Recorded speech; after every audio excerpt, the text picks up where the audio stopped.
Hello everyone, this is Southern Belle Whisper. I hope you all are doing well today. This video is going to be quite personal but special to me. We got a surprise visit from my brother today. Quite suddenly, I was woken up at 10 a.m. I haven't been sleeping too well. And I slept in a little bit this morning, and I woke up to my mom hollering saying, "Your brother's going to be here in 40 minutes. And just a little family tree for you guys. I grew up with 5 older brothers. My dad had 4 boys in his first marriage, and my mom had 1 boy in her first marriage. So they're technically half brothers, but I've never said that they're my half-brothers. I refer to them as my brothers. So Mikey is the oldest. Stuart is the second oldest. And then you have Joe. Joe is my mother's only son, in which he unfortunately and sadly passed away in 2022. I miss him all the time. I know that we were estranged from him before he passed, but I will never not feel guilty about that, ever. I miss him all the time, but I feel him with me all the time. It's a pretty great spiritual experience, but I miss him a lot. And then you have Gabe and Grant. Gabe and Grant are the youngest out of the 5, and they're fraternal twins. They are 5 years older than me. And Grant decided to grace us with his presence today, I guess to introduce us to his new girlfriend, in which I had a really good feeling about her. I have wished nothing but happiness and love for my brother Grant for a long time. He has been through so many dark times in his life, and I have worried over him so much and prayed over his life so much, and to see how happy he was today, I think this may be the real deal. Seriously, like, he looked so happy, and they just meshed so well together, and they like to joke around with each other, and I love that. I love when you don't take a relationship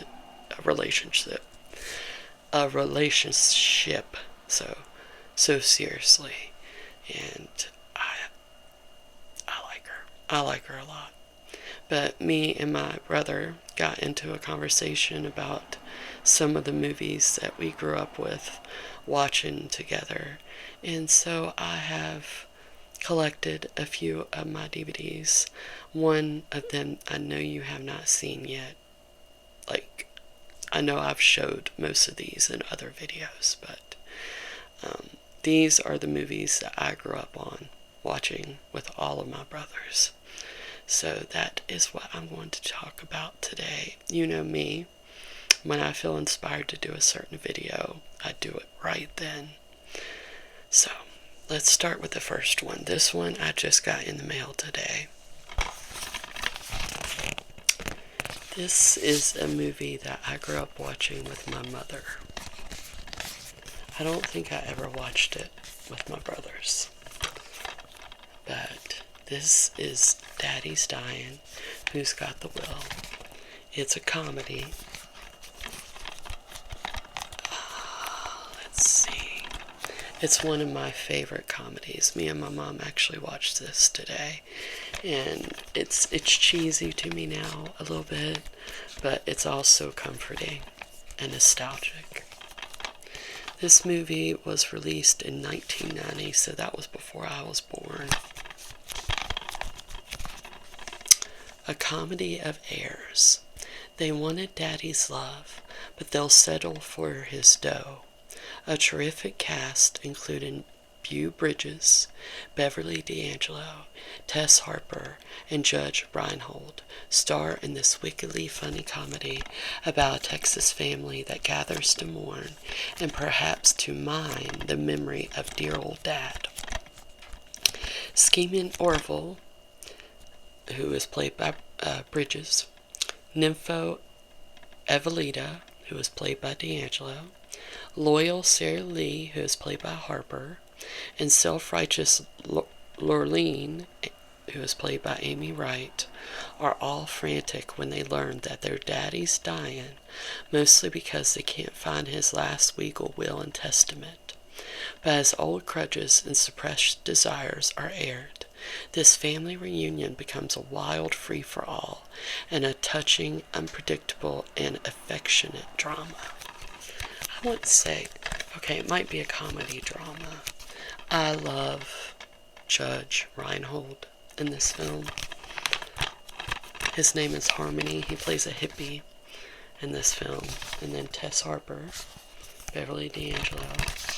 It's just so funny, you guys, but I'm not gonna lie, I had to pay an arm and a leg to get this.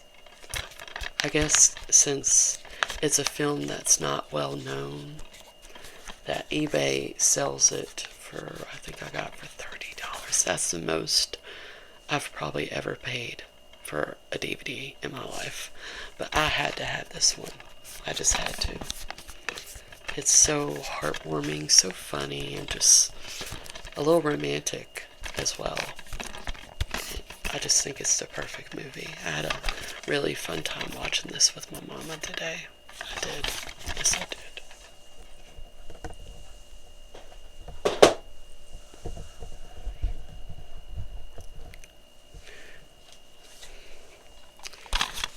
This is actually the movie that my brother mentioned today. He said, "You remember that one movie with Brendan Fraser?" And it just, I knew, because I remember how many times we watched this as kids. This movie was released in 2000. So I was 9. And my brothers were, Gabe and Grant were 14 when this came out. I know Brendan Fraser is known more for Georgia, the Jungle, and Encino Man, but this is a movie that I grew up watching with him in it. The Devil's Never Been So Hot or Hilarious. Brendan Fraser is a hapless, love-starved computer technician who falls prey to simply sexy Elizabeth Hurley when he agrees to sell her his soul in exchange for 7 wishes. But the sly Princess of Darkness has more than a few tricks up her sleeve, and before you can say fire and brimstone, Elliot's life becomes a hysterical hell on earth. So pretty much he's a nerd and he's just trying to get with the girl of his dreams. But, you know, the devil doesn't give you anything for free. And usually anything that comes from the devil is not for you. So she makes it to where in all these different scenarios, he does not end up with his crush. But all the scenarios are so freaking funny, you guys. Like, he tells the devil, I want to be more sensitive. So she makes him this sensitive man. Oh my gosh, it's so funny. It's so funny. The way he plays the sensitive man. Oh my gosh. Oh gosh. It makes me want to watch this now. I love this movie. I love Bedazzled. Love it.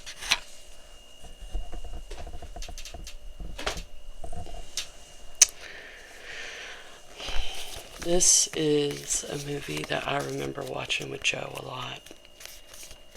Because we got that love for animals from our mother. So we used to watch this all the time. It would come on the Disney Channel. What year was it released, though?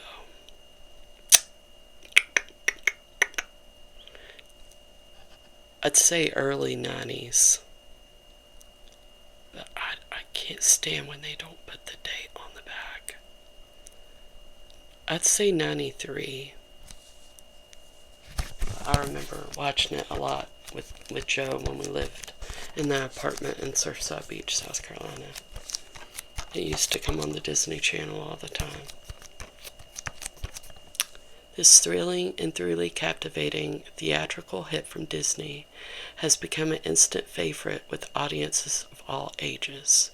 You'll lose your heart to Chance, a fun-loving American bulldog pup, Sassy, a hilarious Himalayan cat who lives up to her name, and Shadow, a wise old golden retriever, all of whom express themselves with very familiar human voices. Pretty much Shadow thinks that his owner has left him, that he doesn't want him anymore, and he decides to journey home with the other pets, Sassy and Chance. It's just such a great movie. You'll cry happily and sadly to this movie. It is just amazing. Amazing, nostalgic movie. Who doesn't love Shadow? Who doesn't love the ending? I will show this to if I ever have a boyfriend again, which I don't want at the moment, to tell you the truth. But I want to show them this movie, and if they don't cry at the end, then now I'm like, nope, bye. I love Homeward Bound. Second one's pretty good too, but this one is top tier.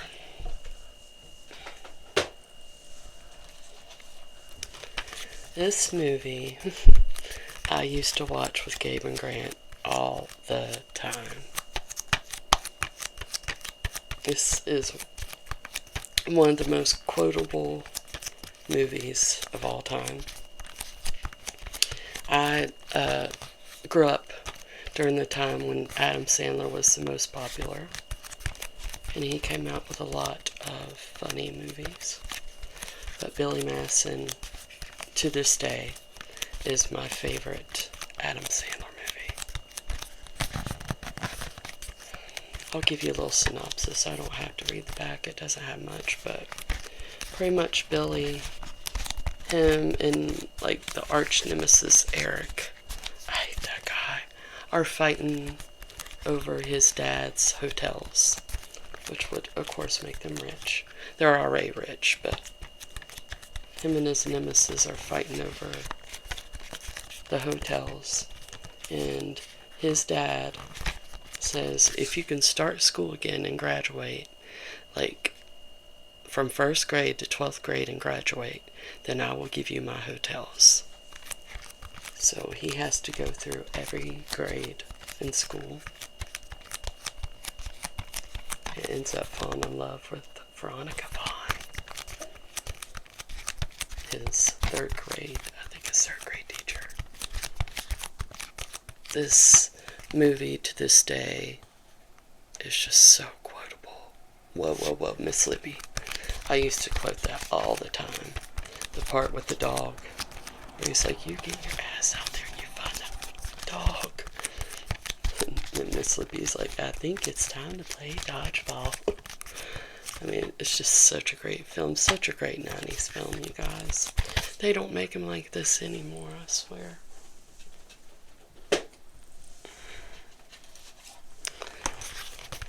What About Bob is one of our family movies that we would watch all the time. It has Bill Murray and Richard Dreyfuss. I'm a big fan of Richard Dreyfuss. Bill Murray too, but I've always really had a soft spot for Richard Dreyfuss. But this movie, if you've never seen it, if you live under a rock, is Bill Murray is this therapist, his patient, and this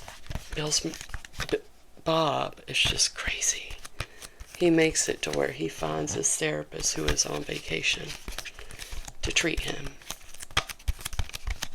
And, of course, he ends up going out of his mind. Hilariously so. I think the chemistry between the two leads. I think they did so great together. I do. I love What About Bob. Love What About Bob. For rich or for poor. Another movie we used to watch as a family with Kirstie Alley and Tim Allen. Okay, what year was this movie released? Are you going to tell me or no? I'd say late 90s. Oh, 1997. So I was 6. And we used to watch this all the time. Pretty much they are running from the feds because they didn't know, but the accountant that takes care of their, money hasn't been paying taxes. And so the feds are looking for the 2 people that are seen to not be, paying their taxes like they're supposed to, even though it's not their fault. It's the accountant's fault. And he steals that money, by the way, the accountant does. So they run into a Amish community, and they pretend to be Amish. This movie would not fly nowadays, but it's just so friggin' funny, and I like how them pretending to be Amish humbles themselves, and of course makes it to where they fall in love again. But it's just every Kirstie Alley movie that I grew up with I was a big fan of Kirstie Alley. All my life I was a fan of her. And this is one of my favorite comedy movies. Sorry if you can hear that dog barking. This is one of the first, I guess you could call it Victorian movies that I remember watching with my mother. This is probably one of the only Victorian movies that I actually love. But no, I do love Pride and Prejudice. And I'm sure I love The Young Victoria with Emily Blunt. But this is my favorite rendition of Jane Eyre. This is the William Hurt version. And it's amazing. What year did this one come out? Is it going to tell me? I don't know if it's going to tell me, you guys. Definitely a 90s movie. And it's beautiful. Because in the book, they describe Jane as being plain. And I think this is the only rendition of Jane Eyre where the actress that plays her, even though beautiful, is considered plain. I love this. I love this movie. So romantic.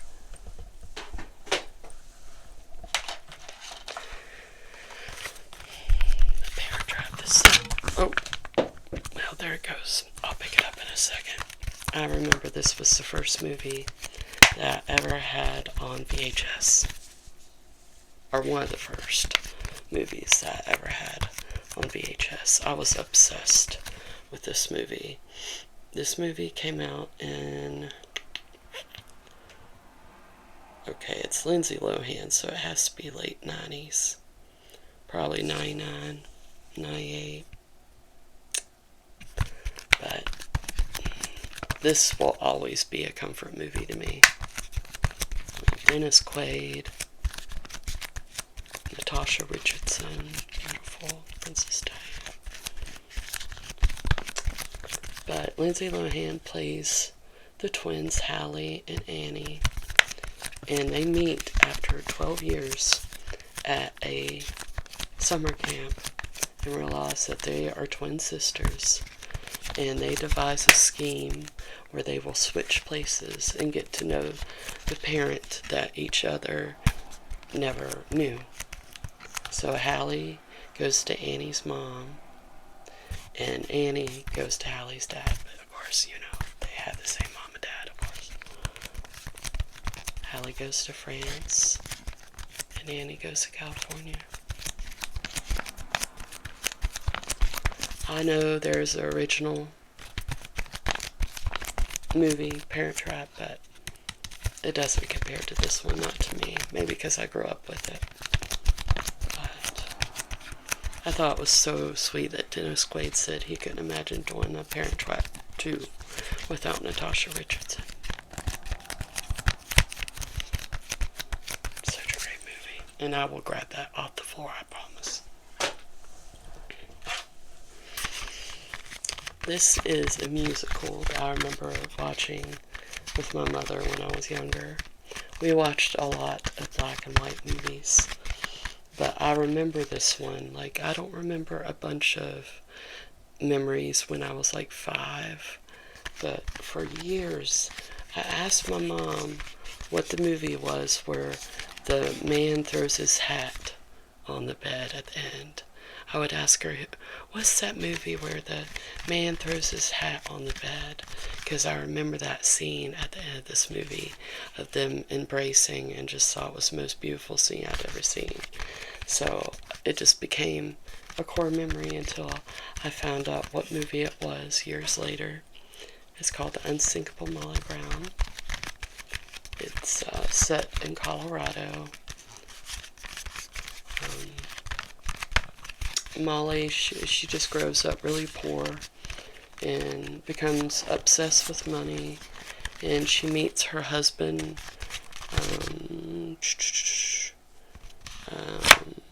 I want to get this right, Johnny Brown, along the way, and he is 100% mountain man, and he just is not as obsessed with money as she is.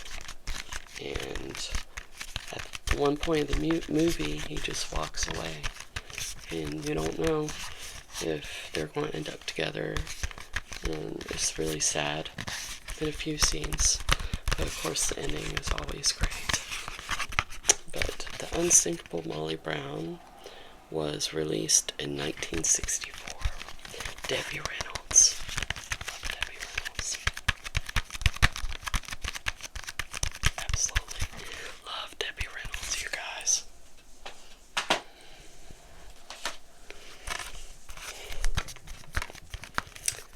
Honest to God. Okay, this movie was released in 1987. It stars Goldie Hawn and Kurt Russell, who are still to this day together, and they've never married. Like, I'm never getting married again, you guys, ever. I'm never getting married again. So, I think that's really romantic that they've been together like 40 years and never married. But I remember watching this as a kid with my mama and loving it. This is Goldie Hawn plays Joanna. She's a very rich, snobby woman that's married to someone that owns a yacht. Or no, she owns the yacht, but her husband is... I can't stand her husband at the beginning of the movie, but she's just very snobby, wants things a certain way, very selfish. And in the movie, she falls overboard. And he is a carpenter. Gosh, what is his name in this movie? Oh my gosh. Dyin. He's a carpenter that built her a closet for her shoes, in which she was like, no, this closet should have been made in cedar, so you had to redo the whole thing and not get paid for the first time. And there's this big fight. But later that night, she goes in search of her wedding ring that she had taken off so she could get her nails done, and she falls overboard. And Dyin sees a news broadcast, and sees that she has fallen overboard and has lost her memory. In another movie that wouldn't fly nowadays, he pretends to be her husband, and that she is the mother of his 4 very rambunctious boys. Let's see, what is it? It's Joe, that's easy to remember, Travis, and the twins. I can't remember what their names were. But this, oh gosh, I love this movie so much, guys. It's such a great movie. They don't make movies like this anymore. They just don't. But, long story short, they end up falling in love. And she ends up picking him. Not over her money. She still got to keep her money at the end. But there's just this really good scene at the end with them embracing in the ocean. It's just so romantic. So romantic. Love Overboard. Love Overboard. Let's not even talk about the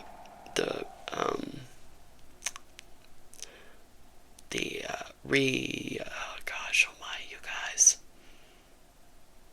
The one with Anna Faris. Let's not even talk about that one. I remember watching this movie. I watched a lot of dog movies growing up, you guys. This one was released in 2000, so I was 9 years old. And we were obsessed with dogs. We had so many dogs. But it was based on a true story. And it starred Frankie Muniz when he was really young. And he just turned 9 years old. And he gets Skip as a puppy for his birthday, wrapped up by his mom, who is played by Dyin. And his father, who is played by Kevin Bacon, takes him away from him. But, the mother is usually always persuasive. So he gets his dog back, and it's just his story growing up with Skip. And also Luke Wilson is in this movie. And it's just a sweet film, you guys. Skip is so cute. And also he dealt with bullies at school until he got Skip. Skip made it to where he started getting along with his bullies and even got to hold hands with his little crush that he had. It's so cute. It's just so cute. It's for the whole family. There's not one cuss word or maybe a couple cuss words, but it's just so good. So good. Alright, the last one I want to talk about, because I just rewatched it for the first time in years the other day. And one of the best movie endings of all time.